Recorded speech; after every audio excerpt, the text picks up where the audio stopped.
sakit, or they could have a bountiful harvest, or they were thinking that may epidemic sa community. Ang ginagawa nilang ritual ay chomas. Without breaking anything, except sa stylized ng filmmaking, ay sa film, like editing, hindi namin siya binago kasi yung concept galing sa kanila, yung pag-shoot kasama naman sila, yung pag-kwento kasama yung elders nila. So, kami tumutulong lang kami sa camera kung paano ba namin ito kukuhanan, ganyan. So, nabuo nila yung kwento nila ng pangkas. So, this film in 2018 was screened in Manila. At nandun yung filmmaker mismo, which is si Roddy Somera, at saka grade 5 and grade 6 students na nandun. Our youngest film workshopper is parang 12 years old.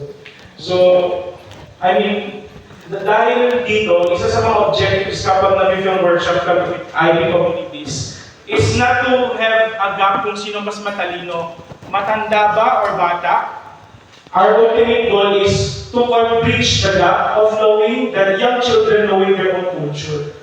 So sa story development pa lang, meron ng connection ang younger at saka older people. Minsan kasi, mas pinaniwalaan ng mga bata yung mga napapanood nila sa TikTok at hindi yung mga elders nila. Kasi mas madali i-scroll kapag ayaw nila yung kwento. Diba? Kapag ayaw nila yung content, scroll nila. Pero pag kausap nila, yung kanilang matatanda, at gagawa sila ng film, nagiging totoo yung connection. Dagdag ko lang, ang binago lang namin doon is yung pag-iingay. Kasi ang tunay talaga doon, nagpapaputok pa sila ng baril, sila ng mga chainsaw, lahat ng motor. So, hindi na namin pinagawa sa community yun ba kasi may paparil na ano. So, pinagpupukpuk lang namin sila ng mga yero para lang mag-visualize kung ano yung nangyayari pag-chokas. Pero, more than that, talagang dapat maingay yung buong barangay. Para siyang New Year, pero para magtaboy daw na sa aming spirit. So yun. At dahil dyan, napakilala muna tayo sa unang slide. First of all, kasi tinanong ko kung sino yung mga participants. Sabi dito, meron tayong scout, may artist, may gallery pa dito. May academician tayo, historian / filmmaker na din. Meron tayong representative ng NCCA. Kanina umaga nag-meeting sa DepEd. Meron tayong historian si Ma'am. May academic tayo interested sa North Luzon culture or Cordillera culture. So, ang prepare ko talaga topic ay Global Scene. Actually, nilagay ko doon, La Trinidad Global Scene, no borders, just opportunities, paving the way towards the global scene. Sa totoo lang, hihilahin namin muna kayo ulit pabalik sa komunidad ninyo.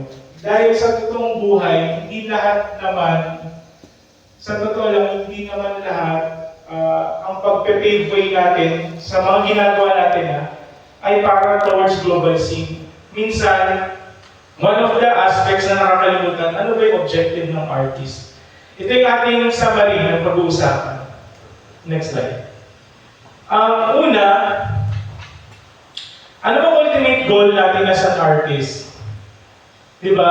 Alam natin si Sir, marami siyang pangarap si Sir, ano ba ito? Vergano.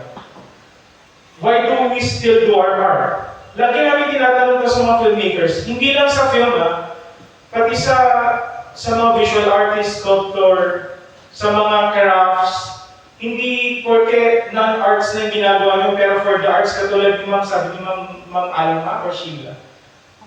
Ma'am Alma sabi niya, logistic ako, hindi ako artist. Pero kailangan siya ng artist. What support do we really need? Sa totoo lang, minsan natatanong niyo ba sa sarili niyo na dahil gusto magpelikula, baka kulang pala kayo sa knowledge or skills? Or wala pala kayong camera para i-shoot? Saan niyo kukunin yung bibili niyo ba agad? Or baka meron sa community, pwede magpahiram? Or sound recorder, kung nasa community niyo, minsan non-materialistic din yung kailangan. For example, sino yung tatanungin ko tungkol sa history ng lugar natin? Para tama yung may kwento ko. Sino yung tamang lalapitan tingnan ko kung gusto kong tama yung representation sa community ko. Sino kung kukunin kong artista? Kung documentary, sino ang subject ko? Katulad ninyo, ni Marcos and Clint, yung si Kuya, di ba? Hindi lang siya ginawa actor, pinagbasehan ko ng buhay. Ang bawat komunidad may resources yan na minsan hindi lang monetary pala. Can we really sustain our goal? Prolonging the agony ba talaga ang ginagawa natin? Or sustaining the success? Next slide. Before I start, magpapakilala muna kami. We're from the North Luzon Cinema Guild. Ang tagline namin talaga is Empowering Creative Communities from the Kitchen. Sorry, itong slide na to ay present ko sa isang workshop sa BPI last year para paano daw mag-raise ng funds. Sakto din. So, next slide. So, ang unang goal talaga namin noon is to be parang facilitator of what change the community want, specifically for film. That's why we provide services like film education, film distribution, pero most of the time, ang ginagawa namin ay film education and film distribution. Next slide. We have some programs which is, nagulat kami, check namin yung aming Facebook, mag-iisang dekada na po pala kami. We're already on our 10th year doing this kind of workshop, not only for film students, not only for young students, even for out-of-school youth and agencies. Kasi minsan, hindi natin napapansin, bakit kaya ang DTI nagpapa-film fest, ang DNR nagpapa-film fest, ang NCIP kunyari nagpa-film fest, o ang Victory nagpa-film fest.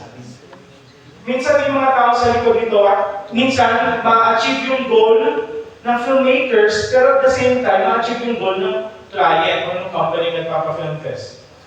So, North Luzon Film Festival, 2 runs, North Luzon Film Lab, ginagawa namin ito sa mga, actually pinapalitan namin pangalan, kunyari in partnership with the LGU, kung ano pangalan ng lugar nila, yun yung pangalan. So, nung pandemic, nagkaroon ng Tinlayan Film Camp or Tinlayan Film Lab, nagkaroon din ng Alamino City Film Lab, Una Film Camp, Isabela Film Lab. Pero noong 2020, since 2020, kami yung unang nag-transition from physical to online. Kasi recorded namin March 30, 2020, ang unang online film festival at online labs na ginawa namin, na nirecognize din naman kayo paano na NCCA at saka ng UP. So nag-transition kami dyan, eventually nakakuha kami ng mga partners from Italy, Q-Cinema, Intergate Alliance, kaya nakagawa kami ng mga programs after pandemic. Kaya, yun. Next slide.